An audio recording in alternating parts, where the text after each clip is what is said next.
शेखर ई study में आप सभी का स्वागत है। प्रिय विद्यार्थियों, हमारे इस ऑनलाइन इंस्टीट्यूट के माध्यम से आप सभी को गणित और हिंदी विषय का आधारभूत तरीके से अध्यापन कराया जाता है, जिसमें कहीं अगर थोड़ी बहुत त्रुटि हो जाती है तो उसके लिए हम क्षमा प्रार्थी हैं और इस संबंध में आपके सुझाव आमंत्रित हैं। धन्यवाद।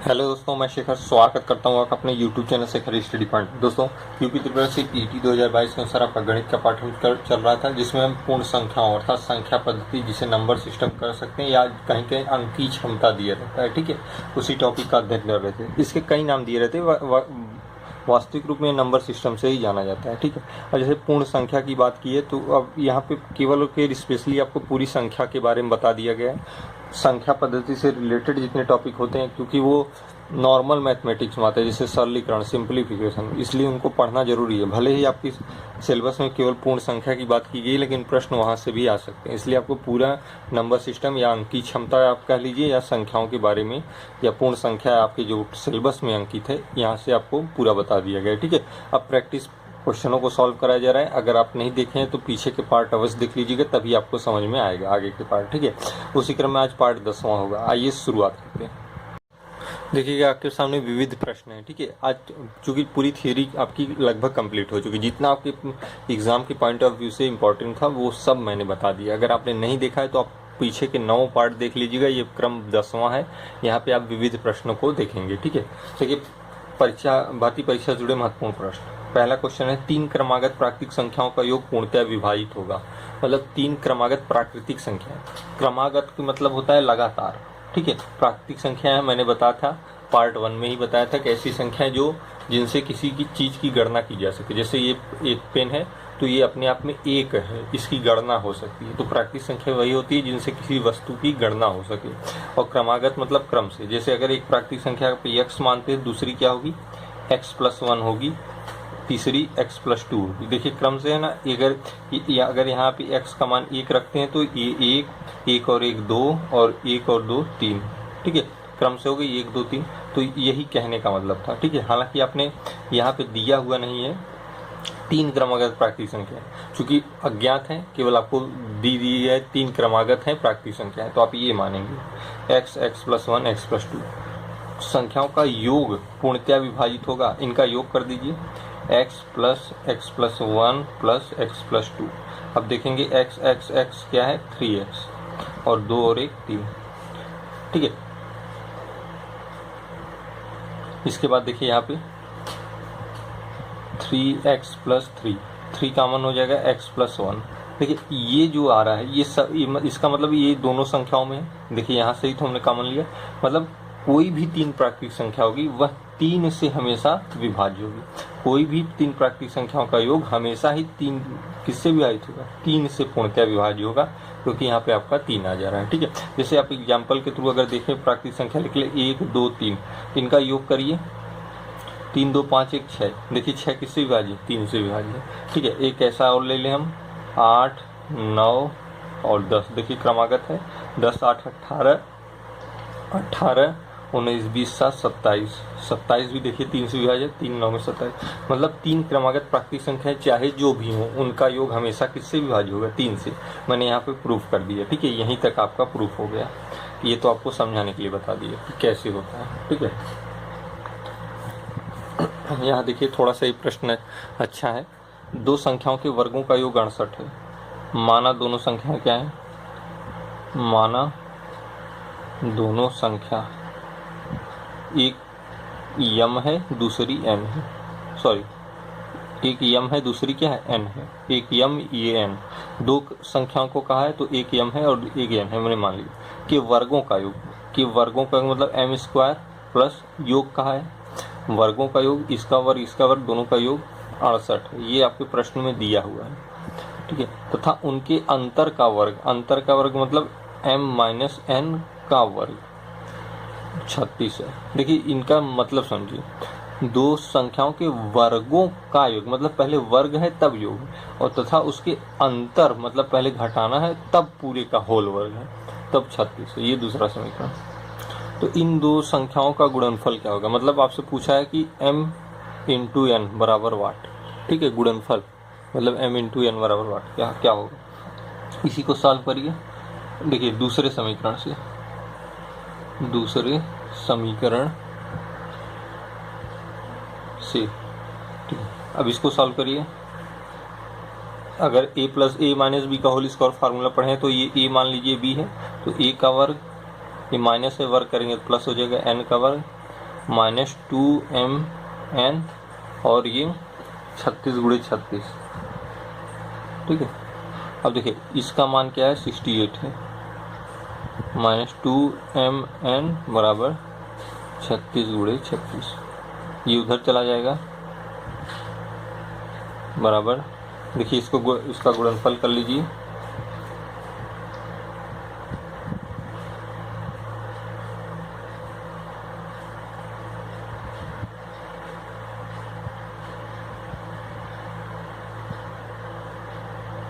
$1290, ठीक है, 1290 माइनस 68, ठीक है। अब 1290 में से 68 आप घटा देंगे, 69, 70, 80, 90, मतलब 22 बचेगा, तो ये हो जाएगा 12 2 22 माइनस 2mn, ठीक है। दो संख्याओं के वर्गों का योग 68 है तथा उनके अंतर का वर्ग 36 है, अंतर का वर्ग 36 है। देखिए यहाँ पे आपने गलती कर दी, ये ऑलरेडी वर्ग है, इसे आपने गलती से फिर दोबारा वर्ग कर दिया, इसका कोई मतलब नहीं है, ठीक है, तभी ये गलत आ रहा है, तभी मैं कहूँ कि ये ऋणात्मक क्यों आ रहा है। यहाँ पे 36 ही आप लिखेंगे, थोड़ा सा मिस्टेक हो गया। देखिए हमने दोनों पक्षों का वर्ग नहीं किया, ये होल वर्ग ऑलरेडी है, उसी को मैंने ओपन किया है, तो ये 36 ही रहेगा, ठीक है, ये 36 ही रहेगा। तो अब देखिए व्यर्थ में हो गया, 68 में से 36 घटा दीजिए, 6 7 8 2 3 32, तो ये देखिए 36 में से 68 गएगा तो माइनस 32 बचेगा, माइनस माइनस कैंसिल हो जाएगा, mn बराबर 32/2, ठीक है, 2 1 में 2, 1 3 2 6 में 12, मतलब थोड़ा सा ऊपर में कर दूं, दिख नहीं रहा है ना। अब देखिए, अर्थात दोनों संख्याओं का गुणनफल आपसे पूछा था, mn का मान क्या हो गया, 16 हो गया, ये आपका आंसर हो गया, ठीक है। यहाँ पे देखिए मिस्टेक हो गई थी, दो संख्याओं के वर्गों का योग, देखिए प्रश्नानुसार दो संख्याओं के वर्गों का योग 68 है तथा उनके अंतर का वर्ग 36 है। ये दो समीकरण बन गया, हमने दूसरे समीकरण से यहाँ पे सॉल्व किया है। देखिए दूसरा समीकरण m माइनस n का होल स्क्वायर है, तो m का वर्ग प्लस n का वर्ग minus 2mn a minus b के होल स्क्वायर के फार्मूले से, और ये 36 ही रहेगा, ठीक है।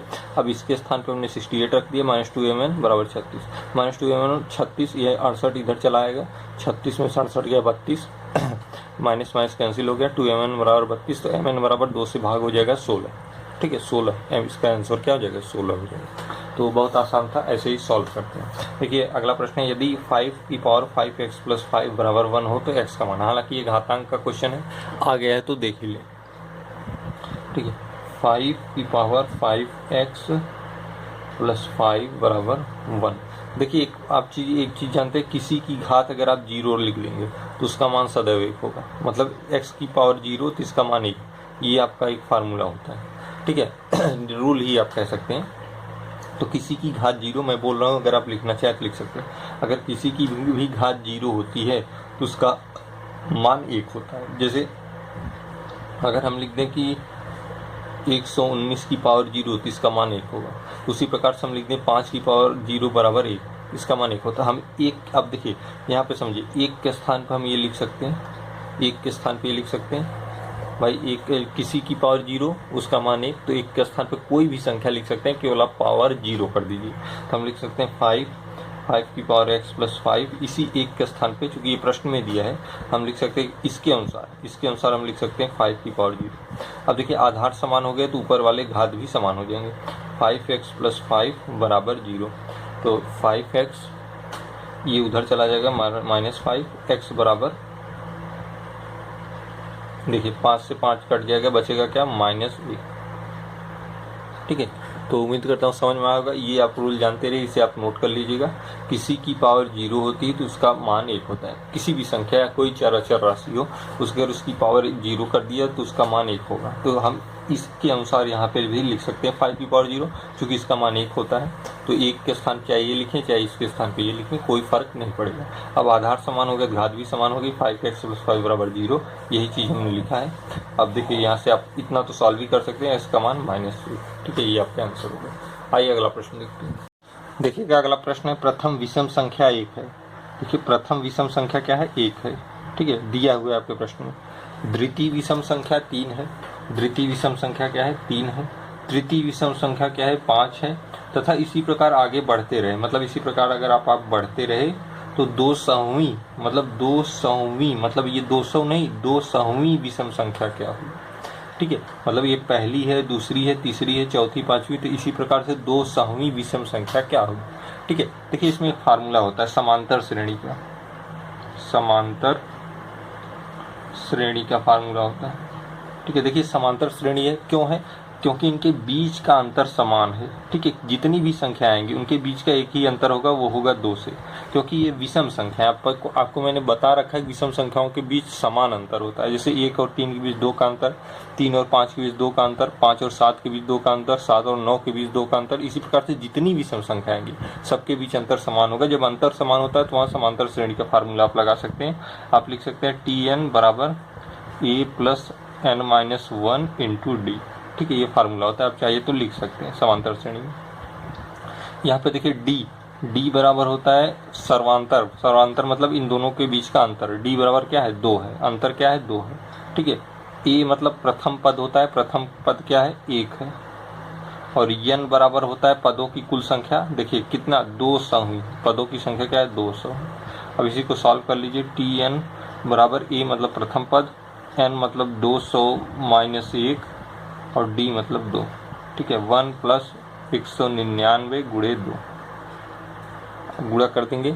9 2 में 18, 9 2 में 18, 19, 2 1 में 2 1 3 +1 मतलब 399, ये 200वीं संख्या है। कौन सी, विषम वाली। आपके प्रश्न के अनुसार ये आपका आंसर हो गया। आंसर क्या हो गया, 399, ठीक है। कहा है ना कि इसी प्रकार आगे बढ़ते रहे तो 200वीं विषम संख्या ज्ञात कीजिए।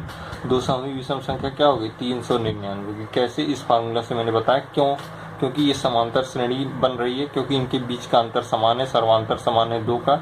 a मतलब प्रथम पद होता है, n मतलब पदों की कुल संख्या होती है। 200वीं की बात किया मतलब पदों की संख्या 200 है। इसी फार्मूले पर हमने रख दिया और आपका आंसर आ गया, ठीक है। अब देखिए एक प्रश्न और है, यहाँ भी देख लीजिए। 300 से 1000 के बीच कितनी संख्याएं 7 से विभाजित हैं, ठीक है। ऐसा प्रश्न भी पूछ सकता है, 300 से 1000 के बीच कितनी संख्याएं 7 से विभाजित हैं। इसके लिए देखिए कोई फार्मूला नहीं, जैसे मैं बता रहा हूँ आप वैसे करिएगा। सर देखिए ये आपकी दूसरी संख्या दी हुई है, ये पहली संख्या है, ठीक है। ये दूसरी है, ये पहली है। तो 300 से 1000 के बीच कितनी संख्या 7 से विभाजित है। हमेशा देखिए दूसरी संख्या में से 1 घटा देंगे, ठीक है, और उसी को जो संख्या से विभाजित किया उसी से भाग दे देंगे, ठीक है। उसी से क्या करेंगे, भाग दे देंगे। अगला स्टेप क्या होगा, देखिए दूसरी संख्या में से 1 घटा के 7 से भाग देंगे, फिर आप पहली वाली संख्या को भी 7 से भाग देके दोनों को घटा देंगे, ठीक है। यही इसी रूल को आप फॉलो करेंगे। दूसरी संख्या में 1 घटा के 7 से भाग देंगे, पहली संख्या में 7 से भाग देके दूसरी से घटा देंगे। इसी को सॉल्व करिए। देखिए 999/7 - 300/7, ठीक है। अब देखिए इसमें पूर्णांक को लेंगे, केवल किसको, पूर्णांक को। पूर्णांक मतलब जो दशमलव में संख्या आएगी उसे छोड़ देंगे, दशमलव के पहले की संख्याओं को लेंगे, भाग देंगे। 7 1 में 7, 8 9, 7 4 में 28, 1 29, 7 2 में 14, ठीक है। 14 4 19। देखिए अभी इसमें 4 शेष बच रहा है, लेकिन अब हम उसे नहीं लेंगे क्योंकि दशमलव हो जाएगा, केवल पूर्णांक। -7 4 में 28, 29 30, 7 2 में 14।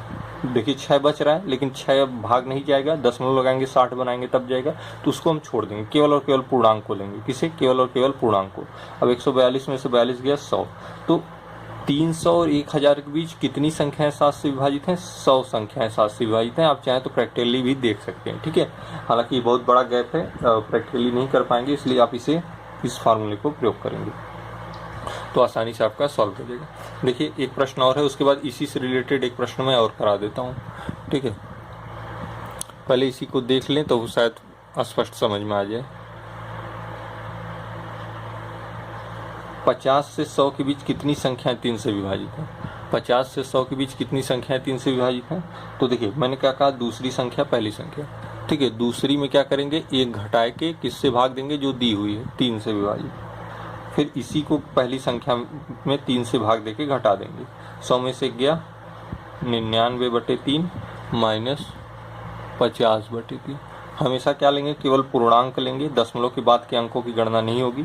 अब देखिए 99/3 मतलब 33, और 3 1 में 3, 2 5, 3 6 में 18, 16 2 में 32, मतलब 17 ऐसी संख्याएं हैं जो 3 से विभाजित होंगी, ठीक है। 17 ऐसी संख्याएं हैं जो क्या होंगी, 3 से विभाजित होंगी। अब इसे चाहे तो आप कर भी सकते हैं, ऐसी बात नहीं। जैसे अब छोटी संख्या होती है, जैसे अब ये आपको रूल पता चल गया, ठीक है, रूल पता चल गया। अब आप अगर इसको प्रूफ करना चाहते हैं तो आप 1 से 10 के बीच ऐसी कितनी संख्याएं जो 2 से विभाजित हैं, उसको इस फार्मूले से लगा के आप देख सकते हैं और उसे गिन भी सकते हैं। 1 से 10 के बीच ऐसी संख्याएं भी निकाल सकते हैं, दोनों का मान समान होगा। हालांकि इसका प्रयोग करेंगे तो बड़ी से बड़ी संख्याएं सॉल्व हो जाएंगी, कोई भी संख्या हो। मध्य की पूछा है कि जो विभाजित हो सके, तो इसी को फार्मूले को लगाएंगे, दूसरी में से एक घटा के जो संख्या दी उससे भाग देंगे, फिर पहली में उसी संख्या से भाग देके दूसरी से घटा देंगे, ठीक है। और केवल पूर्णांक को लेंगे, दशमलव के बाद को छोड़ देंगे, जो आएगा वही होता है कि कितनी संख्या है, तो 17 संख्या है। कितनी संख्या है, 100 संख्या, ठीक है। ये देखिए 3/4 और 3/8 के मध्य एक परिमेय संख्या ज्ञात कीजिए।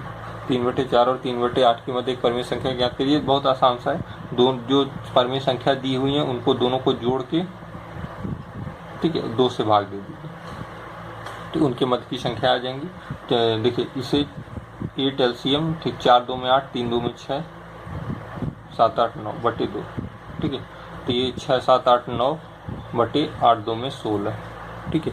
अब ये कटेगा नहीं, तो 9/16 क्या है, इनके मध्य की संख्या है, इनके मध्य की संख्या है। 3/4 और 3/8 के मध्य एक परिमेय संख्या ज्ञात कीजिए, तो क्या है, 9/16। कैसे ज्ञात किया, दोनों को जोड़ के 20 घटा देंगे, इनके मध्य की संख्या आ जाएगी, ठीक है।